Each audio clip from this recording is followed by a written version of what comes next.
Welcome. In this video I'm going to be taking a look at this Unitek external compact disk drive. So this was provided to me by the distributor, but they're not compensating me for this video and they're not reviewing it before I post it. If you find this video helpful and you want to purchase one of these, I'll link to it in the description on Amazon, and if you use that link it helps me out a little bit and doesn't cost you anything extra. So this is an external CD DVD reader and writer. So I'm recording this in 2020 and computers tend to not come with optical drives anymore. So if you have a tower you could buy an optical drive you place in one of the bays, but for other computers you don't have that option. But even for a tower, this may be the best option for you. If you're not using optical discs on a day-to-day basis, having an external drive like this, you can plug it in when you need it and then store it away or use it with another computer. So let's take a look at this. So if we look at the bottom, it says it's compatible with Windows XP up through Windows 10 or higher and Mac OS 10 system. It has USB 3.0 transmission. It's backwards compatible with 2.0. Okay, so let's get it open.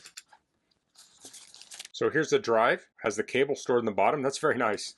So I'm guessing there's not going to be anything else here in the package, okay? And here's the user manual. So we have a product diagram. We have a switch button, indicator light, anti-jam slot, micro USB powered port, USB Type-C male, cable takeout, USB Type-A male. Here's some specs here. So I think that's pretty much everything there. Let's take a closer look at this. So here's that button. On the back we have a micro USB port. So if you do need to give this a little extra power, you can plug that in. Then on the bottom we have the cord. So I'll pull that out. So this has a Type-A port, and then it also has a Type-C port. So you can use this with older computers with the Type-A port, and then on the newer computers you can use the Type-C. So if you have a newer MacBook or PC with only the USB Type-C, this has you covered. So we'll take that cord, we'll redirect it out the back, like so. So let me get a computer to hook this up to. So here I have a 2015 MacBook Pro. Now this does not come with an optical drive, so I can plug this one in. Now you want to make sure you plug it in all the way. There's a little bit of friction there and it leaves kind of like an 1/8 inch gap. So you want to make sure you press it in all the way. And it might just be my USB port also, but something to keep in mind. I'll press the button here to open it. I'll insert a music CD.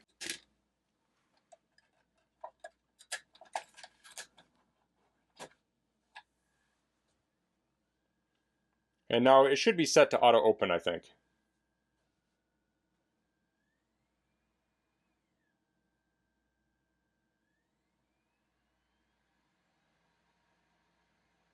Okay, there we go. So I didn't speed that up. I wanted you to see exactly how long that took. So from here, I can play this. I think I have it set to automatically import, but I can go here and I can play these songs on here. I can't demonstrate that because of copyright, but it does work with audio CDs. So we listen to a lot of music digitally now. We download a lot of music digitally. A nice thing about having an optical drive is that you can go to like a swap meet or a thrift store or something and get used CDs, sometimes super cheap or even garage sales. And then if it's legal in your area, you can rip them for personal use on your computer. So that can be an affordable way to get music. Another thing is that some music may not be available in different formats, but you might be able to find it on CD. So it's really handy having a CD drive around. So I'll close this. Now I'll eject this. You can hit Control click or right click on it, or if you have an eject button, I'll just hit eject here. You can't hit the button on a Mac. You should go through and select it and eject it. Next we'll try a DVD. This is a two-sided one. It has the wide angle on one side. I'll put that in.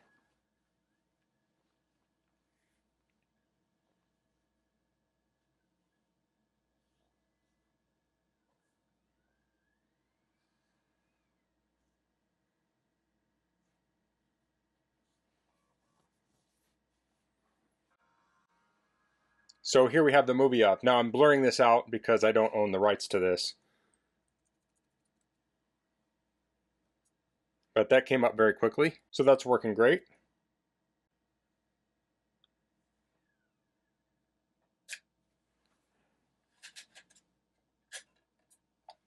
So similar to CDs, there's a lot of stuff that may not be available on streaming. Only way to get to it is with optical media. And again, you can go to thrift stores, garage sales and stuff and pick this stuff up a lot of times. I think this could be very useful if you're a student living in a dorm and you don't have a TV. The only thing you have is a computer. You can plug this in and watch movies on your computer. So this is also a writer. So I dug through my stash and found these DVD plus R discs. Now I tend to not write discs much anymore, but there are sometimes people need to do that. I'll stick one in here.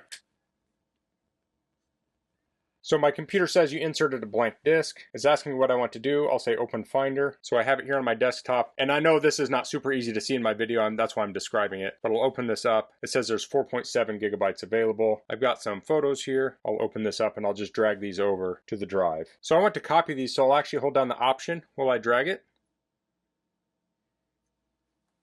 Now it's copying. Now, I didn't hear this spin up, so I don't think it actually did anything. I actually need to hit burn up here in the upper right.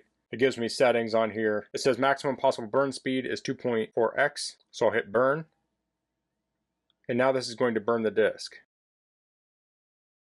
So now what I'm about to say makes it sound like maybe you shouldn't burn things, but optical media can fail over time. And that's a good reason to have an optical drive, is if you have a bunch of old backups or things on CDs, you can get a drive like this, put those CDs in it, and copy the stuff off onto something like a flash drive. And flash drives are cheap. You can get multiple flash drives, make different copies, put it in different places, and get stuff off of that optical media. And you could still keep the optical media around as another backup, but it's nice having backups on multiple media. So I'm going to fast forward through this.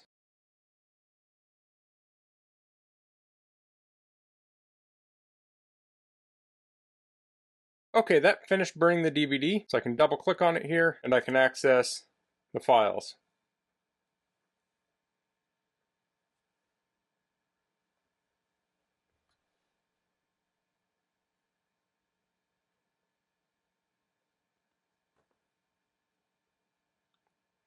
So these are JPEG files, so I could probably take this DVD and put it in a DVD player that's connected to a TV, and especially the more modern ones, if it sees a bunch of JPEGs on there, you could probably do like a slideshow with them or something.